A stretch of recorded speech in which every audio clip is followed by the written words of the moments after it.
அழகே அழகு சீரியல்ல அடுத்து வர எபிசோட்ல என்ன மாதிரியான ட்விஸ்ட் எல்லாம் இருக்க போகுதுங்கிறத இந்த வீடியோல பார்க்கலாம். சுரேஷ் மதியை கூட்டிட்டு வீட்டுக்கு வந்துடுறாங்க. வீட்டுக்கு வந்ததும் ரொம்பவே சந்தோஷமா சித்தின்னு சொல்லிட்டு ரொம்பவே சந்தோஷமா போயிட்டு விளையாடிட்டு வந்து இருக்காங்க. இப்போ உடனே பக்ரஜ் வந்து வாப்பா வந்து உட்காருன்னு சொல்லிட்டு பேசிட்டு இருக்காங்க. ஆனா நம்ம மதி எதிர்பார்க்கறதும் மலர் பேசுவாங்கன்னு நினைக்கிறாங்க. ஆனா நம்ம மலர் பேசாம அமைதியாவே இருக்காங்க. லக்ஷ்மி வந்து கோபமாவே இருக்காங்க. ராகவனும் கோபமா இருக்காங்க. உடனே நம்ம ராகவன் வந்து இங்க பாரு, நீ வந்து என்ன எப்படினாலும் இருக்கலாம் அப்படின்னாலும் இந்த நினைப்ப இத்தோட விட்டுடு. எந்த பிரச்சனைனாலும் போலீஸ் ஸ்டேஷன் போறது, சண்டை பிடிக்கிறது, இது எதுவுமே இருக்க கூடாது நல்லா சொல்லிட்டு ரொம்பவே கோபமா பேசிட்டு இருக்காங்க. உடனே லக்ஷ்மி வந்து ஐயோ சுரேஷ் என்னடா ஆச்சு, என்ன தலை அடிபட்டு இருக்குன்னதோ மலருக்கு ஒரு மாதிரி ஷாக்கிங்கா இருக்கு. மதி ஒரு மாதிரி பதறாங்க. உடனே சுரேஷ் வந்து அம்மா அதெல்லாம் ஒண்ணும் இல்லம்மா, சும்மா நான் பாத்ரூம்ல டேப்புக்கு அப்ப வந்து இடிச்சுக்கிட்டேன்னு சொல்றாங்க. டே டேப் இடிச்சா கூட இப்படி ஆகுமா? டே வாடா சுரேஷ், ஹாஸ்பிட்டலுக்கு போயிட்டு வந்துடலாம் வாடான்னு சொல்லி கூப்பிடுறாங்க. இல்லம்மா எனக்கு ஒண்ணும் இல்லை, நான் நல்லா தான் இருக்கேன், எதுக்காகமா நீங்க இப்படி பதறீங்கன்னு சொல்லிட்டு எல்லாம் இருக்காங்க. இப்ப மதிக்கிட்ட வந்து ரொம்பவே கோவமா லக்ஷ்மி வந்து பேசிட்டு இருக்காங்க. உடனே ரகன் வந்து லக்ஷ்மி நான் தான் பேசிட்டு இருக்கல விடு போன்னு சொன்னதும் அங்கிருந்து மதி கிளம்பி வந்து போறாங்க. உடனே மலர் வந்து கிச்சன் பக்கம் போனதும் லக்ஷ்மி வந்து ஏங்க நான் கூட மலர் மதி பின்னாடியே போயிடுவாளோன்னு நினைச்சேன். பரவாயில்லங்க, மலருக்கும் ரோஷன்லாம் இருக்க போல, மதி பக்கம் போகாம இவ பாட்டுக்கு நின்றுட்டு இருக்கான்னு சொல்லிட்டு லக்ஷ்மி வந்து சொல்லிக்கிட்டு இருக்காங்க. இப்ப அடுத்துதான் நம்ம மலர் வந்து மாங்காய் எல்லாமே கட் பண்ணிட்டு இருக்காங்க. அப்ப மதி வந்து நான் பேசினது ரொம்ப பெரிய தப்பு தான், தயவு செஞ்சு மன்னிச்சிடுங்கன்னு சொல்றாங்க. இப்போ ஸ்ருதி கிட்ட வந்து அவங்க சாப்பிட்டுட்டு வந்தாங்களாமா, இல்லை டிஃபன் எடுத்து வைக்கட்டுமா கேட்டு சொல்லு ஸ்ருதின்றாங்க. அதெல்லாம் வேண்டாம், நாங்கள் சாப்பிட்டுட்டு தான் வந்தேன், நான் ஏதோ ஒரு கோபத்தில் அப்படி பேசிட்டேன், தயவு செஞ்சு என்கிட்ட பேசுங்கன்னு சொல்லிட்டு ரொம்பவே ஃபீல் பண்ணி மதி அழுதுட்டு இருக்காங்க. துணி காய போட்டுருக்கேன், அது எடுக்கணும், மழை எப்பனாலும் வருதுன்னு சொல்லிட்டு மலர் எதுவுமே பேசாம சைலண்டாவே போயிடுறாங்க. மதிக்கு இது ரொம்பவே ஹர்ட் ஆகுது. உடனே பாக்கியராஜ் கிட்ட நான் பேசினதுனால அவங்க ரொம்ப வருத்தத்துல இருக்காங்களா?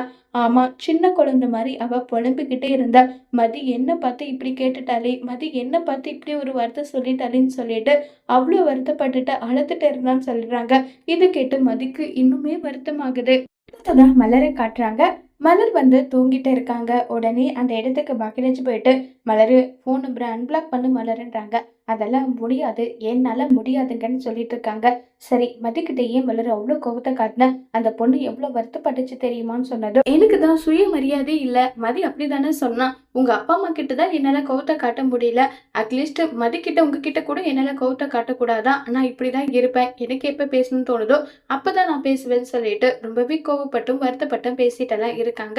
இதை நினைச்சு ரொம்பவே பாக்கியராஜ் வருத்தப்பட்டுட்டு மலரு தயவு செஞ்சு நான் சொல்றத கேளு, என்கிட்ட பேசு மலருன்னு சொன்னா கூட மலர் வந்து பேசுறதே கிடையாது. நீங்க என்ன சொன்னாலும் அதை கேட்கணும், என்ன பண்ணாலும் அதை கேட்கணும், ஆனா நான் வந்து உங்ககிட்ட பேசணும். நான் வந்து உங்க அம்மா பிடிக்குமான்னு கேட்டா எனக்கு எங்க அம்மா தான் பிடிக்கும்னு சொல்லுவீங்க, 100 ரூபாய் பால்கோவுக்கு தான் வருத்துன்னு சொல்லுவீங்க, ஆனா அது எல்லாமே கேட்டுட்டு கூட உங்ககிட்ட நான் பேசணும் அப்படி தானேன்னு சொல்லிட்டு மலர் வந்து கோவப்படுறாங்க. ப்ளீஸ் மலரு, நான் வேணும்னா உன் காலில் கூட விழுறேன், தயவு செஞ்சு நீ என்கிட்ட பேசு ப்ளீஸ் ப்ளீஸ்ன்னு சொல்லிட்டு ரொம்பவே ரிக்வஸ்ட் பண்ணி கேட்டுட்டு இருக்காங்க. இதை கேட்டதும் என்னால் முடியாது, எனக்கு தூக்கம் வருது, நான் தூங்குறேன்னு சொல்லிட்டு குட் நைட்டுன்னு அங்கேருந்து தூங்கிடுறாங்க. பாக்கியராஜ் தூங்கினதும் இந்த முகத்தை அப்பாவி மாதிரி வச்சுக்கிற பத்தியா, இதில் தான் நான் விழுந்துடுறேன்னு சொல்லிட்டு மலர் வந்து பாக்கியராஜ் கிட்ட கொஞ்சம் குழவிட்டு இருக்காங்க. அடுத்ததான் மதியை காட்டுறாங்க. மதி ஃபோன் நோண்டிட்டு இருக்காங்க. சுரேஷ் வந்துடுறாங்க. சுரேஷ் வந்து ட்ரெஸ் எல்லாமே சேஞ்ச் பண்ணிட்டு எப்பயும் போல கட்டில போடலன்னு பாக்குறாங்க. உடனே மதி வந்து பார்த்ததும் உடனே அதை வந்து எடுத்து எங்கெல்லாம் அழுக்கு துணி இருக்குமோ அந்த இடத்துல போடுறாங்க. இதை பார்த்து மதிக்கு ரொம்ப ரொம்பவே சந்தோஷமாயிடுது. இப்ப நம்ம சுரேஷ் வந்து அடிப்பட்ட இடத்த பார்த்துட்டு கட்டில கீழே இந்த பக்கம் அந்த பக்கம்லாம் பார்த்துட்டு இருக்காங்க.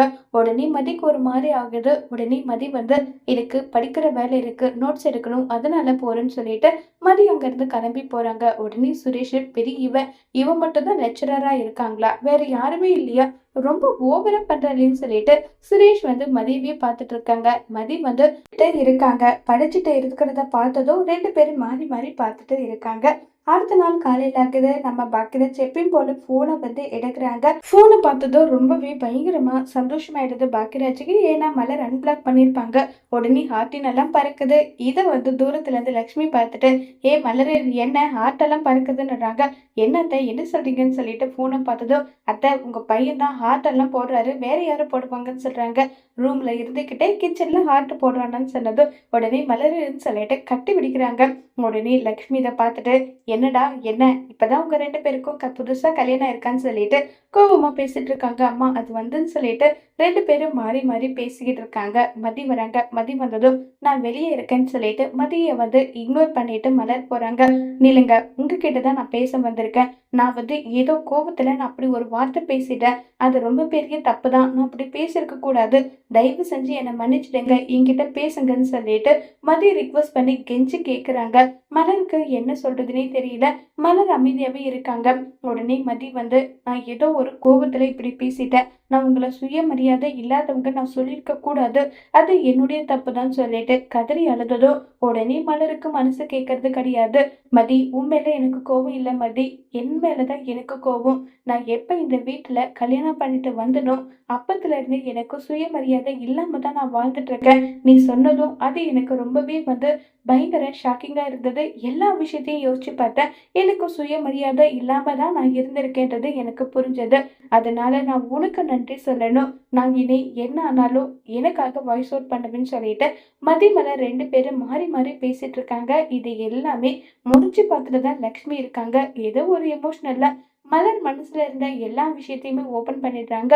உடனே லக்ஷ்மி, என்ன மலரு, இந்த வீட்டுக்கு கல்யாணம் ஆகி வந்ததுல இருந்து சுயமரியாதை இல்லாம தான் இருக்கியா, சொல்லு மலருன்னு சொல்லிட்டு கேக்குறாங்க. அத்தை, அது வந்துன்னு சொல்றாங்க. உடனே பாக்யராஜ் அம்மா அவ ஏதோ எமோஷனல்ல சொல்லிட்டா, விடுமான்றாங்க. பாத்துக்கிறேன்னு சொல்லிட்டு லக்ஷ்மி அங்கிருந்து போனதும் இப்ப மலருக்கு என்ன சொல்றதுன்னே தெரியல. ஏங்கன்னு சொல்லிட்டு ராகவனு கூட்டிட்டு அங்கிருந்து கிளம்பி லக்ஷ்மி போறாங்க. இப்ப மதிக்கு எப்படி ஒரு பஞ்சாயத்து நடந்ததோ அதே மாதிரி மலருக்கு பஞ்சாயத்து நடக்குமா? அப்ப நம்ம மலர் மதிக்கு சப்போர்ட்டா நிக்கல, ஆனா நம்ம மலருக்கு சப்போர்ட்டா மதி நிப்பாங்களா? இதனால என்ன மாதிரியான பிரச்சனை வரப்போகுதுங்கிறத வரப்போற எபிசோட்ல வெயிட் பண்ணி பார்க்கலாம். தேங்க்யூ.